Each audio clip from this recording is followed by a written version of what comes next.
During the post-classical and classical era, humans started to settle down and become more urbanized after the agricultural revolution began. The classical era also brought the foundation of empires and the expansion of empires.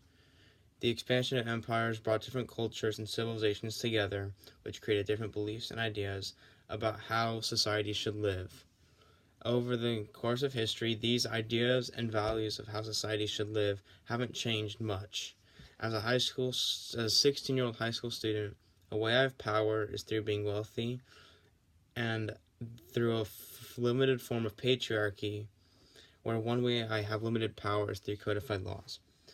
I can receive power through obtaining wealth because when you have money, you're able to influence a multitude of people who want to be close to you to go powerful. Also through wealth, you're able to do what you want with your money, and no one can really tell you what to do, what you cannot do with it. And examples of these are the Chinese elite class who told all the Chinese that they hated these rich merchants who would come into China and sell the wares, but behind the backs, these Chinese people would scheme with these merchants and influence these merchants to bring them the most exotic goods from other countries so they could show off their power and money to the rest of the Chinese class. You also see this in the European elite classes who desired luxury goods from exotic places such as Africa and China so they could show off all their power to the common people and their friends when they came over to visit. I also have power through a limited patriarchy in my family over my little siblings because they do not know what is right and wrong, so they look up to me for what is right and wrong. So I influence them and I have power over them because also I have much more experience in life than they do. Even though I still have to listen to my parents and they have much more power over me, I still have limited power over my siblings. We see patriarchy throughout the world, especially in China, where women were first told to listen to their father. Then when they got married, they had to listen to their husband, and then when their husband died, if they were still alive, they had to listen to their sons. Also, in the Islamic world, women were forced to wear headdresses and cover their bodies completely when they went out. They had to stay inside quarters, and they couldn't even talk to men they did not know unless they had a male relative with them. And also in Greek society, we see women being forced to stay inside the house, and they couldn't come out to social life unless they were coming out for really important events.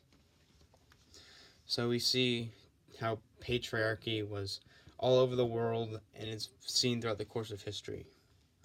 Codified laws have taken away power from me because if I break these laws, then I usually will face a form of punishment.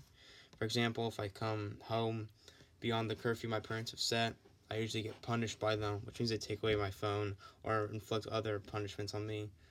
Another example of how this affects me is how the United States have said that I cannot drink. That you cannot drink until you're 21, you cannot drive until you're 16, you cannot vote until you're 18, and breaking these laws usually results in forms of punishment. We see these in history throughout. We see these examples of codified laws taking away power throughout history because we see in the Islamic world, and when they conquered Spain, Christians were forced to not wear a sword, they couldn't ride a horse, and their house couldn't be taller than any Muslim houses surrounding them, which takes away their power to do all this. And also we see Hammurabi's Code of Laws, which takes away power from non-citizens in Mesopotamia and in many civilizations and empires across the globe. They had specific rules for non-citizens. Then one way I look to use my leadership to change one of these ways is I will look to make patriarchy more of a less male dominant thing, because being raised in a single family, I've seen how my mom can make hard decisions and take care of her family and herself all by herself. I'm going to try to spread the word that woman. I'll use my leadership, talents, and interests to being more proactive for women and showing that they can also do all these things that males can do, and in some cases even better.